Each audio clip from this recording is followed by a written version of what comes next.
বর্তমান সমাজে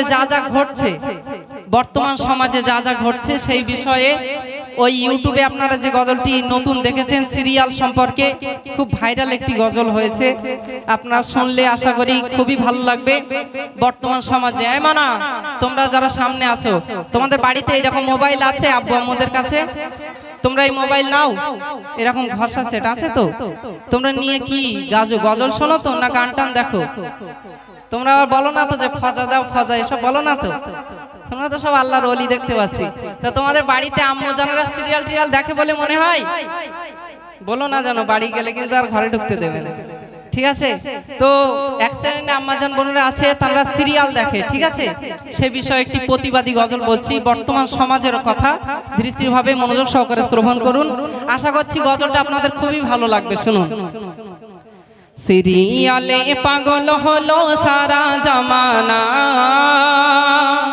সিরিয়ালে পাগল হলো সারা জামানা, নামাজ ভোলে কিন্তু সিরিয়াল দেখতে ভোলে না, নামাজ ভোলে কিন্তু সিরিয়াল দেখতে ভোলে না।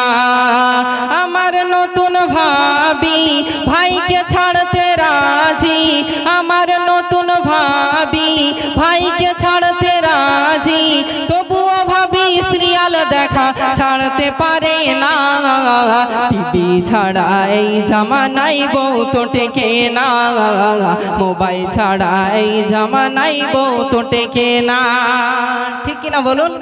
বর্তমান সমাজে ঘটছে, আমি বলছি, তারপরে ছন্দ বললে বুঝতে পারবেন।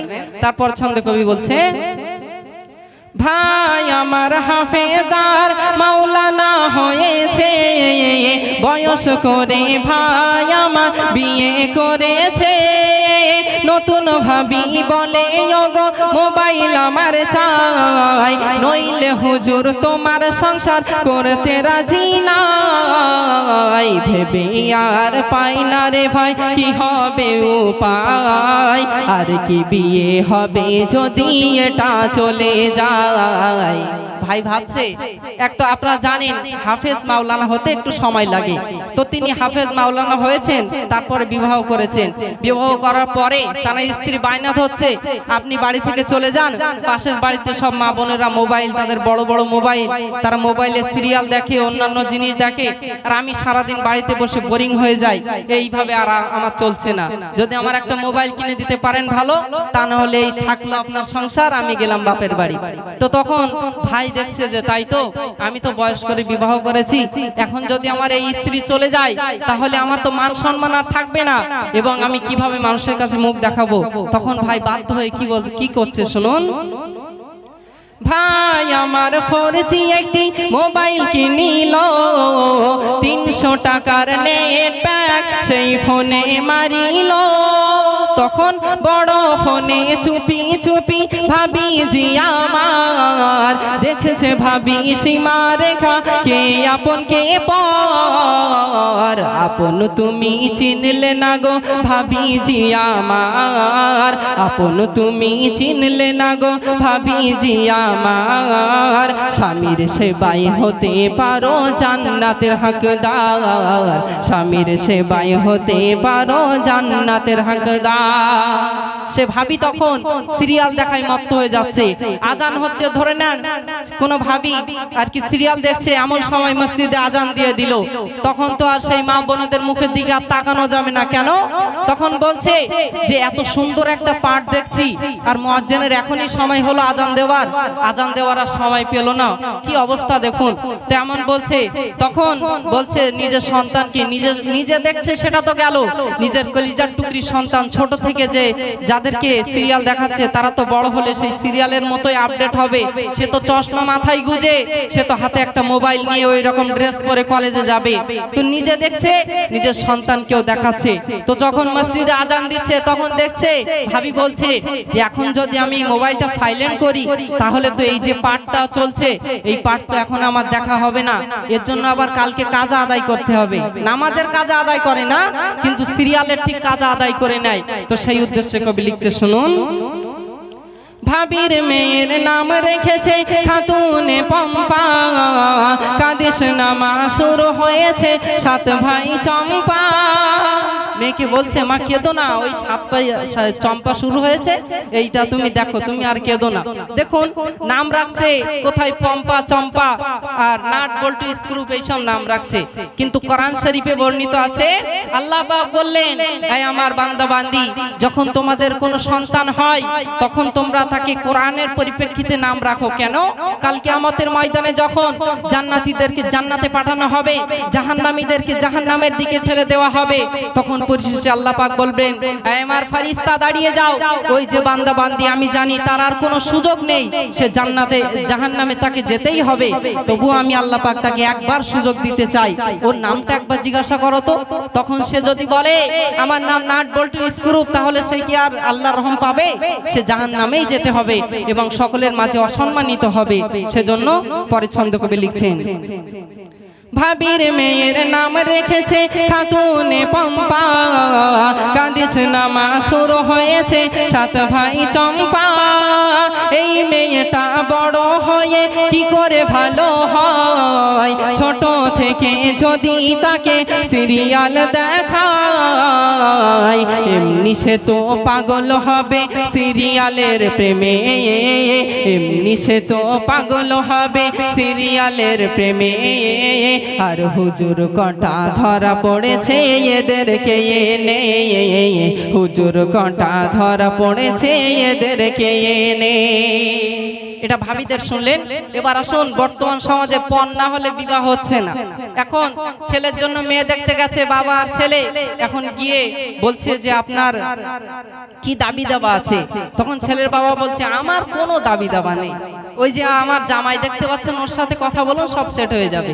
তাই কবি লিখছে শুনুন, ছেলের বাবা দেখতে গিয়ে বলে দাবি দাবা নাই, যা করবে আমার ওই বড় জামাই।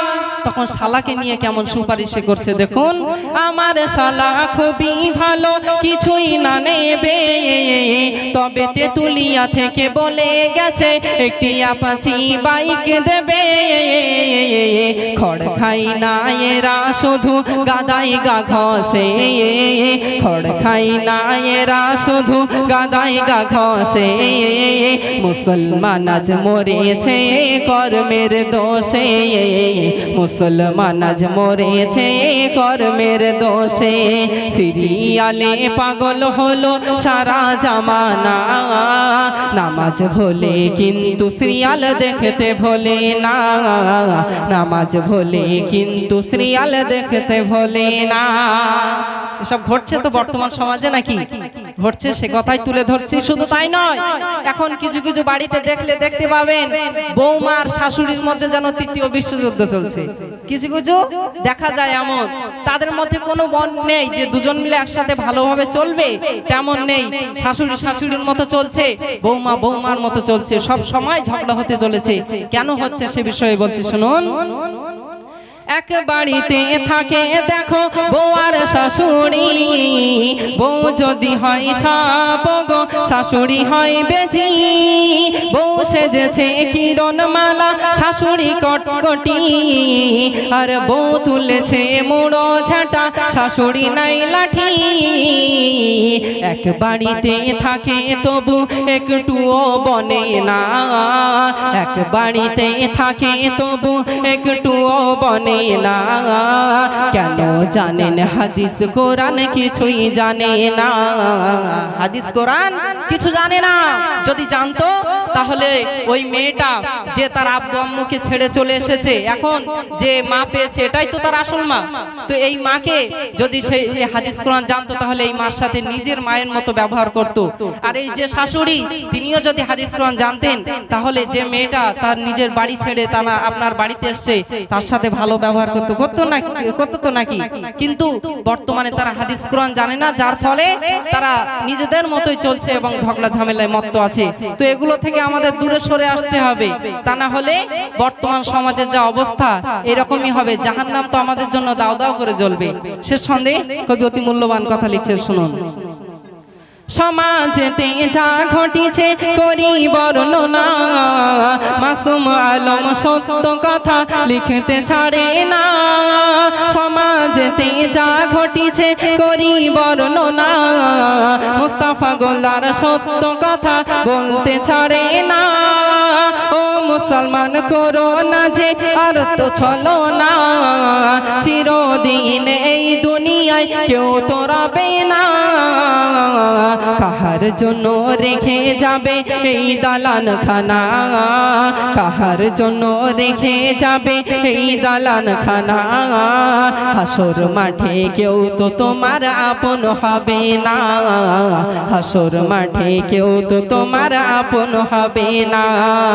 সিরিয়ালে পাগল হলো সারা জামানা, নামাজ ভোলে কিন্তু সিরিয়াল দেখতে ভোলে না, নামাজ ভোলে কিন্তু সিরিয়াল দেখতে ভোলে না। আমার নতুন ভাবি ভাইকে ছাড়তে রাজি, আমার নতুন ভাবি ভাইকে ছাড়তে রাজি, তবুও ভাবি সিরিয়াল দেখা ছাড়তে পারে না। টিভি ছাড়া এই জামানায় বউ তো টেকে না, মোবাইল ছাড়া এই জামানায় বউ তো টেকে না।